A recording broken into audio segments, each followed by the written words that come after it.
আজকে আমরা family pension সম্পর্কে বিস্তারিত আলোচনা করব একটা পিপিও দেখে। তো এই হলো একটা টিচারের পিপিও, ইনি মেল টিচার। এই টিচারটা রিটায়ার করেছেন 31/5/2012, এই ডেটে রিটায়ার করেছেন 31/5/2012 এই তারিখটাতে। এবার 31/5/2012, এই যে 2012 সালের মে মাস, এই মাসে ইনি লাস্ট যে বেসিক পে ড্র করেছেন সেটা হলো 20,870 টাকা। এটা ছিল ইনার লাস্ট মাসের তোলা বেসিক। আর এখানে কি ডেটটা লেখা আছে, ইনার পেনশনটা লাগু হবে 1/6/2012, এই ডেটে লাগু হবে। এবার একটু এখানে আলোচনা করে নিই, তারপরে এর সেকেন্ড পেজে যাব। এই যে বেসিক পেটা 20,870 টাকা, এটা সত্যি কি ইনার বেসিক পে না আমি এমনি বসিয়ে রেখেছি সেটা দেখাবো আপনাদেরকে। তো 20,870 টাকা যদি আমরা ফুল পেনশন হিসাব করি, ফুল পেনশন মানে লাস্ট বেসিক পের 50%, অর্থাৎ 20,870কে যদি আমরা 2 দিয়ে ভাগ করি বা 50% করি, তাহলে যেটা হবে সেটা হলো 10,435 টাকা। এই যে এখানে লেখা আছে 10,435 টাকা, একটু বড় করে দেখাই আপনাদেরকে। এই যে 10,435 টাকা, এটা হলো ফুল পেনশন। আর নর্মাল পেনশন, ফুল পেনশন বলতে ওই ব্যক্তির কিন্তু। এবার সাপোজ ধরে নেন যে ওই ব্যক্তিটা মারা গেছে, তাহলে ওনার পরিবার পেনশন পাবে, মানে ফ্যামিলি পেনশন হিসাবে পাবে। তো ফ্যামিলি পেনশন দু ধরনের হয়, একটা এনহান্স রেট আর একটা হচ্ছে নর্মাল রেট। এনহান্স রেটটা কি? এনহান্স রেটটা হলো লাস্ট যে বেসিক পে থাকবে সেই বেসিক পের 50% বা অর্ধেক।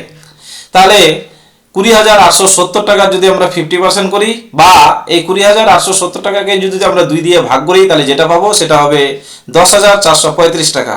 এটাই হবে পেনশন, বা এটাই হবে এনহান্স রেটে ফ্যামিলি পেনশন। এবং এই ফ্যামিলি পেনশনটা পাবেন, ইনার ওয়াইফ হতে পারে, ইনার ছেলে হতে পারে, কিংবা ইনার অবিবাহিত মেয়ে যদি থাকে তিনিও পেতে পারেন। তবে প্রথম শর্ত হচ্ছে ইনার ওয়াইফ পাবেন। এবার যদি নর্মাল রেটে পেনশন পান তাহলে হবে এই 20,870 টাকার 30%। যদি আমরা 30% করি তাহলে আসবে 6,261 টাকা, যেটা এখানে লেখা আছে। তাহলে যদি এনহান্স রেটে ফ্যামিলি পেনশন হয় তাহলে হবে 10,435 টাকা, আর যদি নর্মাল হারে ফ্যামিলি পেনশন হয় তাহলে হবে 6,261 টাকা।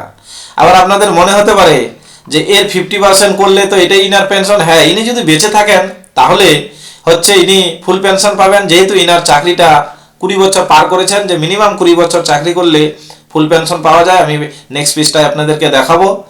এবং সেই ফুল পেনশন হলো 50%, এই বেসিক পেটার 50% করলেই আসবে 10,435 টাকা। এটাই হলো ফুল পেনশন কিংবা এনহান্স রেটে ফ্যামিলি পেনশন।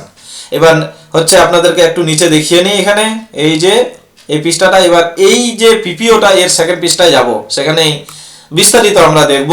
আমি তাহলে সেকেন্ড পৃষ্ঠায় চলে যাচ্ছি আপনাদেরকে নিয়ে। এই হলো পিপিওটার দ্বিতীয় পেজ, যে পার্ট 2। নেম আছে এখানে এমপ্লয়ির, তারপরে উনি ওয়ার্ক এডুকেশনের অ্যাসিস্ট্যান্ট টিচার ছিলেন, অর্থাৎ পাস কোর্সের টিচার ছিলেন। তার জন্য ইনার যে পে ব্যান্ড 7100 থেকে 37,600 ছিল। গ্রেড পেটা ইনার প্রথম দিকে ছিল আপনার গিয়ে 3600, মানে 3600 গ্রেড পেতে ইনি চাকরি করছিলেন।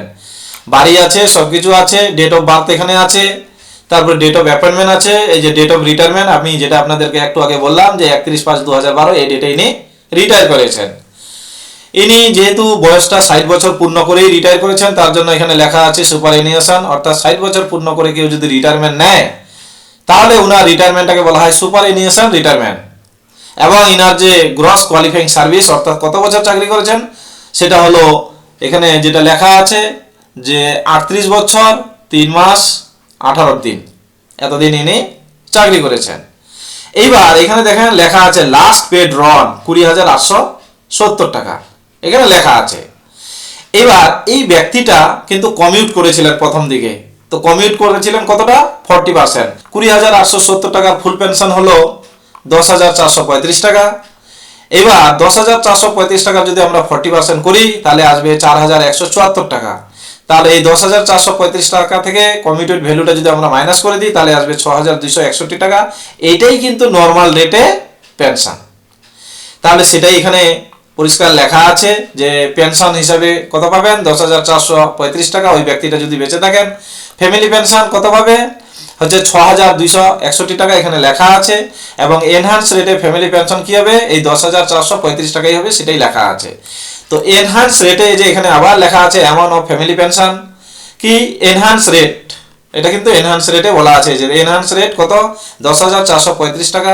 এটা কত পর্যন্ত চলবে, উনি যদি রিটায়ারমেন্টের পরে পরে মারা যান, তাহলে উনার বয়স যতক্ষণ পর্যন্ত 67 বছর, যদি বেঁচে থাকতেন যতক্ষণ পর্যন্ত 67 বছর মানে হবে, ততদিন পর্যন্ত উনার পরিবার এনহান্স রেটে ফ্যামিলি পেনশন পাবেন। তার জন্য উনি যদি মারা যান রিটায়ারমেন্টের পরে পরেই, অর্থাৎ 67 বছর পূর্ণ না হওয়ার আগে যদি মারা যান, তাহলে উনার যে পরিবার, ওই পরিবার কি হবে, 19/5/2019 এই তারিখ পর্যন্ত এনহান্স রেটে ফ্যামিলি পেনশনটা পাবে, এবং তারপরে আবার নর্মাল রেটে ফ্যামিলি পেনশন পেতে থাকবে, যেটা বেসিক পেনশনটা হবে 6261 টাকা।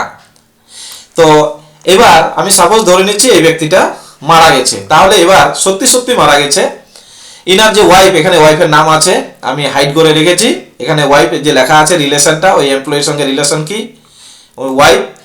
এবার নমিনেশন ফর্ম অ্যাটাচ করা আছে। এবার ইনার যে ওয়াইফ যে পেনশনটা পাচ্ছেন সেটা আপনাদেরকে দেখাবো। এই ব্যক্তিটা সত্যি সত্যি মারা গেছেন, ইনি মারা গেছেন 2022 সালের মার্চ মাসে, আপনাদেরকে সেটাও দেখাবো। তাহলে সেখানে আমি নিয়ে যাচ্ছি এবং ক্যালকুলেশনটা কি হবে সেটা আপনাদেরকে এক নজরে দেখাবো। তো তার আগে একটু আমি আরো বলে নিই, যেহেতু ইনার রিটায়ার করেছিলেন 2012 সালের মে মাসে, ইনি মারা গেছেন 2022 সালের মার্চ মাসে, অর্থাৎ ইনার 67 বছর কিন্তু ক্রস করে গেছে। তার জন্য ইনার কিন্তু এনহান্স রেটে ফ্যামিলি পেনশন ইনার পরিবার পাবেন না।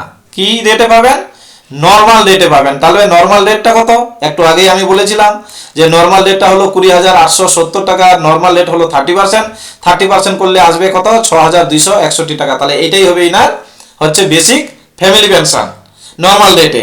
তাহলে এইবার কথা হচ্ছে, যেহেতু ইনি 2022 সালের মার্চ মাসে মারা গেছেন, এই যে 6261 টাকাটা, এটা কিন্তু কোন ডেটের, কোন ডেট থেকে এটা ইফেক্ট, এটা কিন্তু হচ্ছে আপনার গিয়ে ইনি যে ডেটে রিটায়ার করেছেন তার পরের ডেট, অর্থাৎ 1/6/2012 এই ডেটে কিন্তু হচ্ছে নর্মাল ফ্যামিলি পেনশন এত টাকা হবে। ওই ডেটে কিন্তু 2012 সালের হচ্ছে জুন মাসের 1 তারিখে।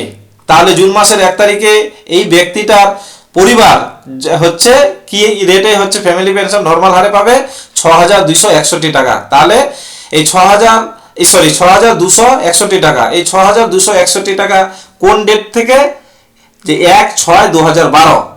এবার ইনি তো মারা গেছেন 2022 সালের মার্চ মাসে, তাহলে মাঝে কিন্তু একটা পে কমিশন বসে গেছে, আর পে কমিশন বসলেই কিন্তু বেসিক পেনশন চেঞ্জ হয়। তাহলে আমি সাপোজ ধরে নিলাম 6261 টাকা, যে এটা কবে থেকে ইফেক্ট, 1/6/2012।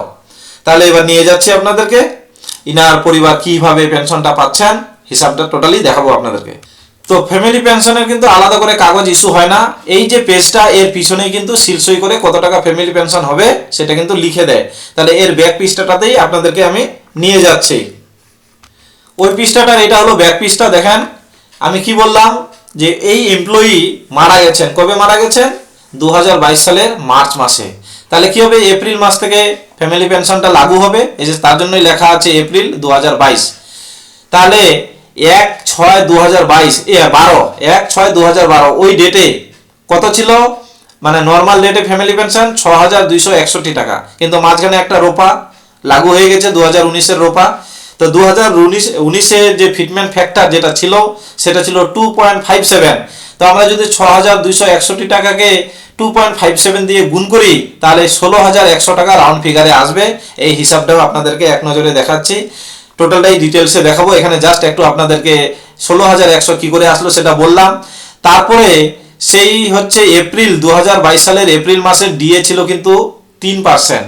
তো 16,100 টাকা যদি আমরা 3% করি তাহলে আসবে 483 টাকা, দেখেন সেটাই লেখা আছে। এবং মেডিকেল হিসাবে ইনি পাবেন 500 টাকা। তাহলে সব যদি আমরা যোগ করি আসতেছে কত, 17,083 টাকা ইনার হলো নর্মাল রেটে ফ্যামিলি পেনশন। এই হিসাবটা কি করে হচ্ছে সেটাও আপনাদেরকে এক নজরে একটু দেখিয়ে নিব। এই যে এখানে আমি হিসাবটা মোটামুটি করেছি।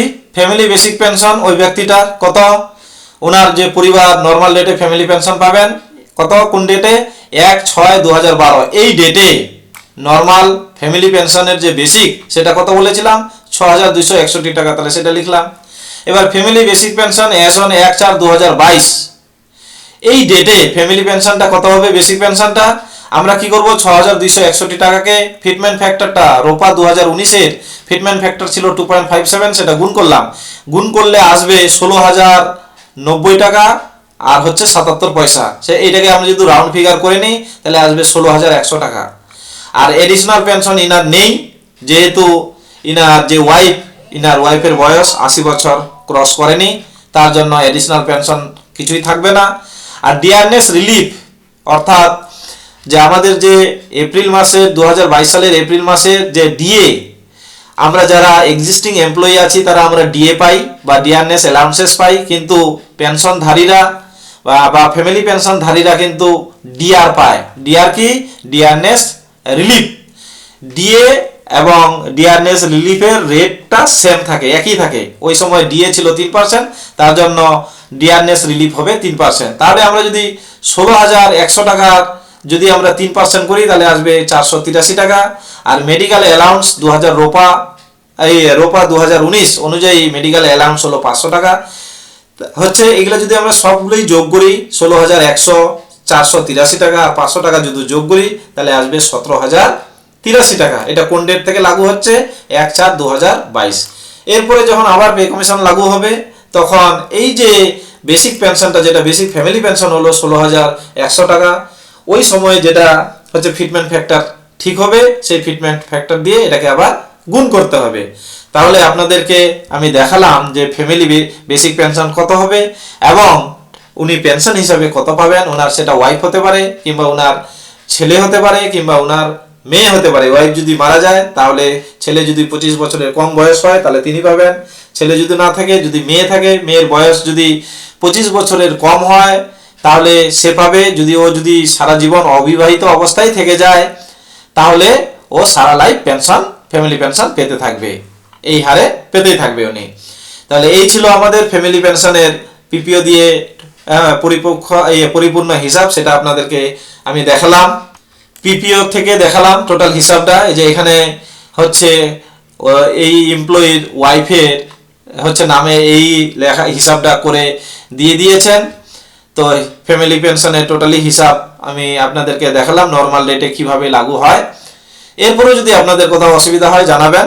আজকে এই পর্যন্তই, ধন্যবাদ।